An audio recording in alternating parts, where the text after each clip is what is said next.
SportsLine continues on here on News Channel 5 Plus. Our guest tonight, Dr. Alex Diamond, who deals with all sorts of sports injuries and health. Associate Professor of Orthopedic Surgery over at Vanderbilt, Associate Professor of Pediatrics as well. Runs the Vanderbilt Youth Sports Health Center that has just opened this week, which is very exciting. We've talked a lot about the physical injuries that people can suffer training or even in competition from athletics, but let's get into the mental side a little bit now. How important is the mental side of training and your well-being as an athlete? Yeah, mental health is health. It's not separate from physical health. It's health.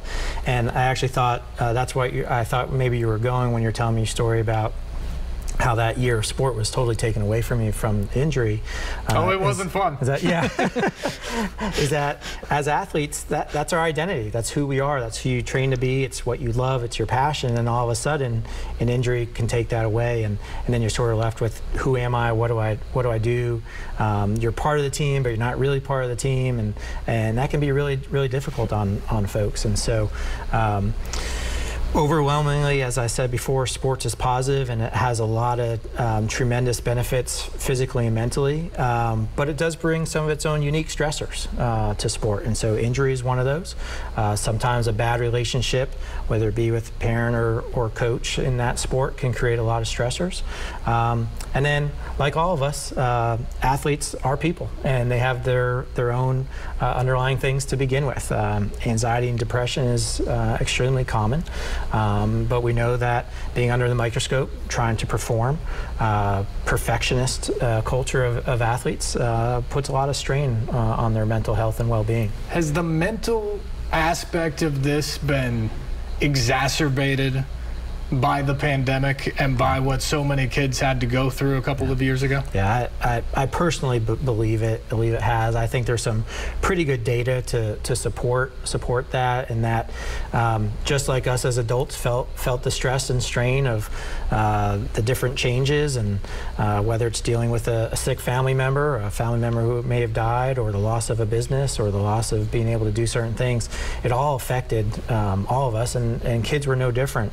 And then what happened is a lot of kids use sport and physical activity as their stress relief, and then all of a sudden that's taken away from them as well. And so I supported sports being played, certainly always defer to our infectious disease experts and on the best way to do that, and a healthy and safe way to do that. But I thought it was important for our kids to be out there, because I felt like they needed that activity. Now again, whether that was full-on sports or working out, again, we can discuss all of that, and that's a different topic. But I do feel like the stress and strain put on them from the pandemic was huge. They had to deal again oftentimes with losing their sport.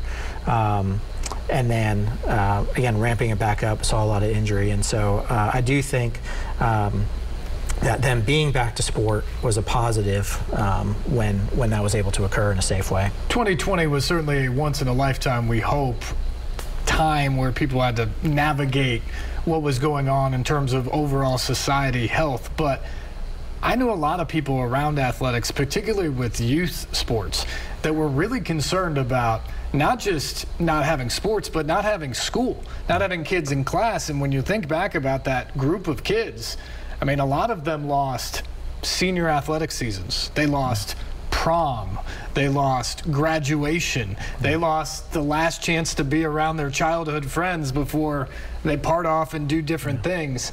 Do you still see the ramifications? I saw a Twitter kind of conversation about this the other day that had college kids that were still talking about how it affected them when they went off to college and those sort of things. Are you still seeing the ramifications of some of that? Yeah, I think we are. I certainly think it's improving. I think, again, I think sport can be an intervention. There was a study done sort of pre-pandemic that showed that children who are victims of ACEs, that stands for Adverse Childhood Experiences, and those can be things like homelessness or food insecurity or having a parent in jail, or those sort of really catastrophic things that a child can sometimes experience.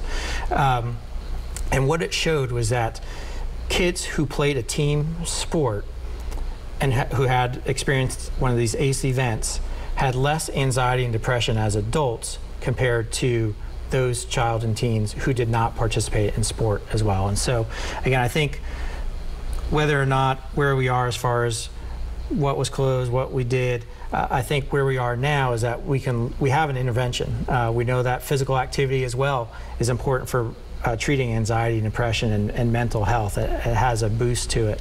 It's also incredible for your physical health and physical wellness as well. Yeah, and now we see some of these other studies, several studies done at the University of Wisconsin who looked at high school athletes throughout the pandemic, and it showed those who continue to play sports were doing better from a mental health standpoint, even compared to kids who had a concussion pre-pandemic.